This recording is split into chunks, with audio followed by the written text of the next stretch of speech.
राष्ट्रीय समय न्यूज में आपका स्वागत है। आइए देखते हैं भदोही हलचल में क्या कुछ रहा दिन भर। बता रहे हैं भदोही प्रभारी वीरेंद्र चतुर्वेदी। गंगा के बढ़ते जलस्तर को लेकर भदोही प्रशासन अलर्ट, 22 बार चौकियां सक्रिय। भदोही गंगा नदी के बढ़ते जलस्तर को देखते हुए जिला प्रशासन पूरी तरह सतर्क हो गया है। प्रशासन की ओर से गंगा नदी के जलस्तर, बाढ़ चौकियों, संवेदनशील गांवों और कटान प्रभावित क्षेत्रों की लगातार निगरानी की जा रही है। 18 अगस्त को गंगा का जलस्तर 74.65 मीटर दर्ज किया गया, जबकि चेतावनी बिंदु 80.20 मीटर और खतरे का बिंदु 81.20 मीटर निर्धारित है। जलस्तर अभी चेतावनी बिंदु से नीचे है, लेकिन लगातार वृद्धि को देखते हुए प्रशासन ने तैयारियां तेज कर दी हैं। जनपद में कुल 22 बाढ़ चौकियां स्थापित कर नोडल अधिकारियों और कर्मचारियों की तैनाती की गई है। जिला मुख्यालय पर 24 घंटे सक्रिय बाढ़ नियंत्रण कक्ष भी स्थापित किया गया है। यहां से प्राप्त सूचनाओं पर संबंधित विभागों के साथ समन्वय कर तत्काल कार्रवाई की जा रही है। प्रशासन ने लोगों से नदी और कटान प्रभावित क्षेत्रों में अनावश्यक रूप से न जाने तथा बच्चों और पशुओं को नदी किनारे न जाने देने की अपील की है। जनसुनवाई में लापरवाही पर डीएम सख्त, अधिकारियों को कारण बताओ नोटिस। भदोही जिलाधिकारी शैलेश कुमार ने जनसुनवाई से संबंधित मामलों की समीक्षा करते हुए शिकायतों के निस्तारण में लापरवाही पर कड़ी नाराजगी जताई। उन्होंने अधिकारियों को शिकायतों का गुणवत्तापूर्ण, समयबद्ध और वास्तविक समाधान सुनिश्चित करने के निर्देश दिए। समीक्षा के दौरान असंतुष्ट शिकायतों और रिपीटेड संदर्भों के कई मामलों में शिकायतकर्ताओं से समुचित संपर्क न किए जाने और प्रकरण लंबित पाए गए। इस पर अधिशासी अभियंता जल निगम, जिला समाज कल्याण अधिकारी, एडीओ पंचायत औराई, अभोली और ज्ञानपुर, अधिशासी अभियंता यांत्रिक जिला पंचायत राज अधिकारी तथा खंड विकास अधिकारी डी एवं अभोली को कारण बताओ नोटिस जारी करने के निर्देश दिए गए। बैठक में एसएचओ सूर्यावा की अनुपस्थिति का मामला भी सामने आया, जिस पर डीएम ने वेतन रोकने की कार्रवाई के निर्देश दिए। डीएम ने लंबित न्यायिक मामलों के समयबद्ध निस्तारण पर भी जोर देते हुए कहा कि अधिकारियों की लापरवाही से अवमानना की स्थिति उत्पन्न होने पर जिम्मेदारी तय कर कार्रवाई की जाएगी। मुख्यमंत्री अभ्युदय योजना की कोचिंग और लाइब्रेरी का डीएम ने किया निरीक्षण। भदोही जिलाधिकारी शैलेश कुमार ने मुख्यमंत्री अभ्युदय योजना के तहत संचालित कोचिंग सेंटर और अभ्युदय लाइब्रेरी का निरीक्षण किया। उन्होंने विद्यार्थियों से संवाद कर पढ़ाई, अध्ययन सामग्री और प्रतियोगी परीक्षाओं की तैयारियों की जानकारी ली। डीएम ने अधिकारियों को विद्यार्थियों को गुणवत्तापूर्ण शिक्षण, बेहतर मार्गदर्शन और आवश्यक अध्ययन सामग्री उपलब्ध कराने के निर्देश दिए। उन्होंने नियमित मॉक टेस्ट, काउंसलिंग और विद्यार्थियों की प्रगति के मूल्यांकन पर भी जोर दिया। मुख्यमंत्री अभ्युदय योजना के तहत आर्थिक रूप से कमजोर और मेधावी विद्यार्थियों को यूपीएससी, यूपीपीएससी, जी, नीट, एनडीए, सीडीज, एसएससी और बैंकिंग जैसी प्रतियोगी परीक्षाओं के लिए निःशुल्क कोचिंग एवं मार्गदर्शन दिया जा रहा है। डीएम ने लाइब्रेरी में पुस्तकों और अध्ययन व्यवस्था का जायजा लेते हुए विद्यार्थियों को शांत, स्वच्छ और सुविधाजनक वातावरण उपलब्ध कराने के निर्देश दिए। पीएम श्री जवाहर नवोदय विद्यालय का डीएम ने किया आकस्मिक निरीक्षण, खुद चखी दाल। भदोही जिलाधिकारी शैलेश कुमार ने पीएम श्री जवाहर नवोदय विद्यालय ज्ञानपुर का आकस्मिक निरीक्षण किया। निरीक्षण के दौरान विद्यालय परिसर में साफ सफाई व्यवस्था अपेक्षित स्तर की न मिलने पर उन्होंने प्रधानाचार्य को व्यवस्था दुरुस्त करने के निर्देश दिए। डीएम ने विभिन्न कक्षाओं में पहुंचकर विद्यार्थियों से पढ़ाई, खान पान, रहन सहन और आवासीय व्यवस्था की जानकारी ली। उन्होंने विद्यार्थियों को नियमित करियर काउंसलिंग उपलब्ध कराने के निर्देश दिए। उन्होंने कंप्यूटर लैब, अटल टिंकरिंग लैब और प्रयोगशाला का भी निरीक्षण किया। इसके बाद रसोई घर पहुंचकर भोजन व्यवस्था का जायजा लिया और निर्धारित मेनू के अनुसार तैयार दाल को स्वयं चखकर गुणवत्ता की जांच की। डीएम ने विद्यालय में विद्यार्थियों को पौष्टिक और गुणवत्तापूर्ण भोजन के साथ स्वच्छ वातावरण उपलब्ध कराने पर जोर दिया। 15 अगस्त के सांस्कृतिक कार्यक्रम के लिए विद्यार्थियों की भी उन्होंने सराहना की। पीआरडी जवानों का ड्यूटी भत्ता 500 रुपये से बढ़कर 600 रुपये प्रतिदिन, 31,000 से अधिक स्वयंसेवकों को लाभ। भदोही मुख्यमंत्री की अध्यक्षता में गोरखपुर में आयोजित पीआरडी जवानों के सम्मेलन का सजीव प्रसारण भदोही कलेक्ट्रेट सभागार में किया गया। इस दौरान पीआरडी स्वयंसेवकों के हित में कई महत्वपूर्ण घोषणाएं की गईं। मुख्यमंत्री ने पीआरडी जवानों का ड्यूटी भत्ता 500 रुपये से बढ़ाकर 600 रुपये प्रतिदिन करने की घोषणा की। इससे प्रदेश के 31,000 से अधिक पीआरडी स्वयंसेवकों को लाभ मिलेगा। इसके अलावा पीआरडी स्वयंसेवकों और उनके आश्रित परिवार के सदस्यों को कैशलेस चिकित्सा सुविधा उपलब्ध कराने की दिशा में भी पहल की गई है। वहीं लखनऊ के सरोजनी नगर स्थित ग्राम परवर पश्चिम में 22.95 करोड़ रुपए की लागत से मल्टीस्टोरी बैरक का निर्माण कराया जाएगा। कार्यक्रम में विधायक औराई दीनानाथ भास्कर और जिलाधिकारी शैलेश कुमार समेत संबंधित अधिकारी और पीआरडी स्वयंसेवक मौजूद रहे। एनडीए सरकार में रेलवे का हो रहा ऐतिहासिक विकास, आलोक द्विवेदी।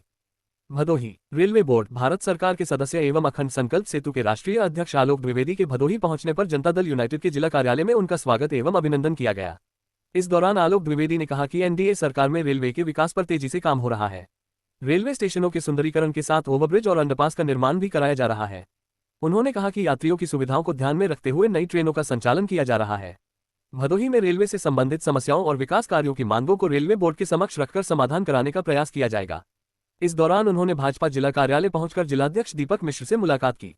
इसके बाद सर्किट हाउस में विभिन्न संगठनों के लोगों से मुलाकात कर विंध्याचल धाम के लिए रवाना हुए। आगामी त्योहारों को लेकर भदोही पुलिस अलर्ट, त्योहार रजिस्टरों की जांच।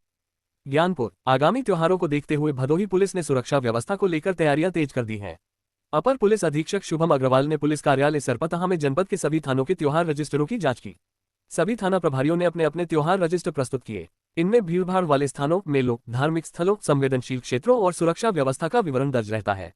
अपर पुलिस अधीक्षक ने रजिस्टरों की बिंदुवार जांच कर आवश्यक दिशा निर्देश दिए। उन्होंने संवेदनशील स्थानों पर अतिरिक्त पुलिस बल की तैनाती और मिली कमियों को तत्काल दूर करने को कहा। उन्होंने अधिकारियों को त्योहारों के दौरान त्वरित कार्रवाई सुनिश्चित करने तथा जनता के साथ बेहतर समन्वय बनाकर शांति एवं सौहार्द कायम रखने के निर्देश दिए। थाना ज्ञानपुर में समीक्षा बैठक, लंबित विवेचनाओं के जल्द निस्तारण के निर्देश। भदोही अपर पुलिस अधीक्षक शुभम अग्रवाल की अध्यक्षता में थाना ज्ञानपुर में समीक्षा गोष्ठी आयोजित की गई। बैठक में क्षेत्राधिकारी ज्ञानपुर चमन सिंह चावड़ा समेत संबंधित पुलिस अधिकारी मौजूद रहे। बैठक में लंबित विवेचनाओं, धारा 137(2) बीएनएस के मामलों, छिनैती, टिप्पणीबाजी और निकबजनी की घटनाओं के अनावरण की समीक्षा की गई। इसके साथ ही आईजीआरएस और लोक शिकायत से प्राप्त प्रार्थना पत्रों की भी समीक्षा हुई। अपर पुलिस अधीक्षक ने सभी संबंधित निरीक्षकों और उपनिरीक्षकों को लंबित मामलों का गुणवत्तापूर्ण और समयबद्ध निस्तारण करने के निर्देश दिए। उन्होंने क्षेत्र में कानून व्यवस्था और शांति व्यवस्था को और मजबूत बनाने पर भी जोर दिया। महादेव के अलौकिक श्रृंगार के दर्शन को उमड़े श्रद्धालु, जयघोष से गूंजे मंदिर। गोपीगंज सावन माह के तीसरे सोमवार की देर शाम गोपीगंज नगर और ग्रामीण क्षेत्रों में स्थित बाबा बड़े शिव, बाबा तिलेश्वरनाथ और बाबा गोपेश्वरनाथ मंदिरों में भव्य श्रृंगार और आरती पूजन किया गया। बाबा बड़े शिव का अर्धनारीश्वर स्वरूप में भव्य श्रृंगार किया गया। वहीं बाबा तिलेश्वरनाथ और गोपेश्वरनाथ का सुगंधित पुष्पों एवं पंचद्रव्य से आकर्षक श्रृंगार हुआ। दर्शन पूजन के लिए श्रद्धालुओं की भारी भीड़ उमड़ी। मंदिर परिसर हर हर बम बम के जयघोष से देर रात तक गूंजता रहा। शंख और करतल ध्वनि के बीच महाआरती हुई, जिसके बाद स्तुति गान और महाप्रसाद का वितरण किया गया। नींद की झपकी ने छीनी बाइक की रफ्तार, सड़क पर गिरकर घायल हुआ युवक। गोपीगंज राष्ट्रीय राजमार्ग पर मंगलवार को नींद की झपकी आने के कारण बाइक सवार गंभीर रूप से घायल हो गया। प्रयागराज से मिर्जापुर जा रहे प्रदीप ओझा अचानक झपकी आने के कारण बाइक से नियंत्रण खो बैठे और सड़क पर गिर गए। हादसे में उन्हें गंभीर चोटें आईं। राहगीरों की सूचना पर पहुंची पीआरबी पुलिस ने घायल को सीएचसी गोपीगंज में भर्ती कराया, जहां उनका उपचार चल रहा है। प्रदीप ओझा प्रयागराज के धूमनगंज क्षेत्र के निवासी हैं और केवी डिग्री कॉलेज में क्लर्क बताए गए हैं। उन्होंने बताया कि वह रात भर जागे थे और ड्यूटी के सिलसिले में मिर्जापुर जा रहे थे। इसी दौरान उन्हें नींद की झपकी आ गई। मिशन शक्ति के तहत महिलाओं और बालिकाओं को किया जागरूक, हेल्पलाइन की दी जानकारी। भदोही मिशन शक्ति फेज 5.0 के द्वितीय चरण के तहत भदोही पुलिस ने महिला सुरक्षा, सम्मान और स्वावलंबन को लेकर जनजागरूकता अभियान चलाया। जनपद के विभिन्न थानों की पुलिस ने गांवों, कस्बों, मोहल्लों, शिक्षण संस्थानों और धार्मिक स्थलों पर चौपाल एवं जागरूकता कार्यक्रम आयोजित किए।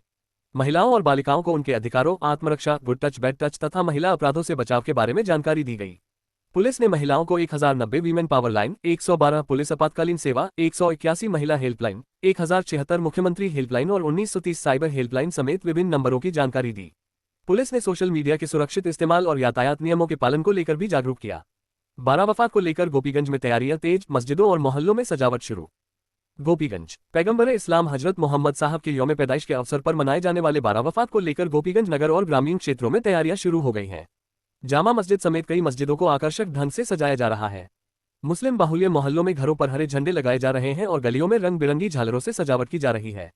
जगह जगह झांकियां भी तैयार की जा रही हैं। मस्जिदों और विभिन्न स्थानों पर आयोजित महफिलों में उलेमा पैगंबर हजरत मोहम्मद साहब की शिक्षाओं और जीवन पर प्रकाश डाल रहे हैं। वहीं शोहदाए कराम नाते पाक पेश कर रहे हैं। बाजारों में इस्लामिक झंडों की दुकानें भी सज गई हैं और लोग तैयारियों के लिए खरीदारी कर रहे हैं। बारह वफात का पर्व 26 अगस्त को मनाया जाएगा। अज्ञात वाहन की टक्कर से मजदूर की मौत, पुलिस सीसीटीवी से तलाश में जुटी। कोयरोना उब्ज थाना क्षेत्र के दौड़ियाही गांव के पास सोमवार देर शाम अज्ञात वाहन की टक्कर से एक मजदूर की मौत हो गई। मृतक की पहचान राममिलन सिंह चौहान, 54 निवासी बलीपुर, थाना गोपीगंज के रूप में हुई है। बताया गया कि राममिलन मजदूरी का काम कर राष्ट्रीय राजमार्ग की दक्षिणी पटरी से जंगीगंज की ओर घर लौट रहे थे। दौड़ियाही के पास अज्ञात कार ने उन्हें टक्कर मार दी, जिससे उनकी मौके पर ही मौत हो गई। सूचना पर पहुंची पुलिस ने शव को कब्जे में लेकर पोस्टमार्टम के लिए भेज दिया। मृतक के पुत्र सचिन ने अज्ञात वाहन चालक के खिलाफ तहरीर दी है। पुलिस मामले की जांच कर रही है और हाईवे पर लगे सीसीटीवी कैमरों की मदद से वाहन की पहचान का प्रयास किया जा रहा है। भदोही हलचल में आज इतना ही। ताज़ा तरीन खबरों के लिए हमसे जुड़िए, हमारे चैनल को सब्सक्राइब और लाइक कीजिए।